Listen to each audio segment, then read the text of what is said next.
এরপরে পরে হয়তো বা এমন জয় করবে যে জয় থেকে হয়তো আর আমাদেরকে পিছু হতে হবে না, পিছপা হতে হবে আজীবন না। পর্যন্ত হয়তো আমরা সেই জয়ের ভিতরে। সত্যি যে আপনি কথা বলার সুযোগ করে দিলেন। তো আঙ্কেল, সর্বপ্রথমে জানতে চাচ্ছি আপনি কেমন আছেন? আলহামদুলিল্লাহ। যাক, আপনি কেমন আলহামদুলিল্লাহ। আছেন? আলহামদুলিল্লাহ, আল্লাহ পাক আমাদেরকেও ভালো রেখেছে। তো আপনার নামটা জানতে পারি? আমার নাম মাওলানা মোহাম্মদ সিরাজুল ইসলাম। মাওলানা মোহাম্মদ সিরাজুল ইসলাম। সুন্দর একটি নাম আপনার, চমৎকার একটি নাম আপনার। তবে একটি কথা বলতে আমি বাধ্য হচ্ছি, সেটা হচ্ছে আপনার নাম শুনে এবং আপনাকে সামনাসামনি দেখে যেটা বোঝা যাচ্ছে আপনি প্রচণ্ড একটি সাহসী মানুষ। আলহামদুলিল্লাহ। সত্যি।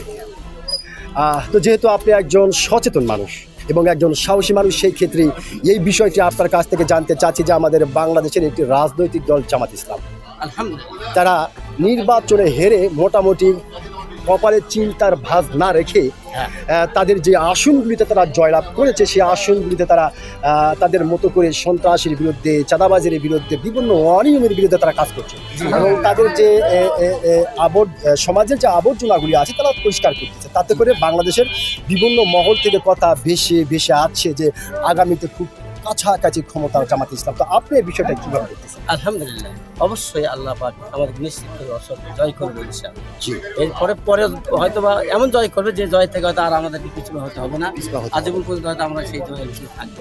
সেই জন্য হয়তো আমাদেরকে আল্লাহ পাক পরীক্ষা নিচ্ছে। জি জি জি জি। তার মানে আপনি যেটা বোঝাতে চাচ্ছেন, অবশ্যই জয় হবে এবং একবার জয় হলে আমাদেরকে পিছনে আর আসতে হবে না। ধন্যবাদ আপনার, সত্যি ধন্যবাদ। আপনি তো একজন সাহসী মানুষ, আপনি কিন্তু আপনার সাহসিকতার পরিচয় দিয়েছেন। আমি আশা করব আপনার এই সাহসিকতাটি ও গুরুত্বপূর্ণ কথাটি বাংলাদেশের সমস্ত সচেতন নাগরিকদের হৃদয়ে জায়গা করে দিল। অসংখ্য ধন্যবাদ আপনাকে।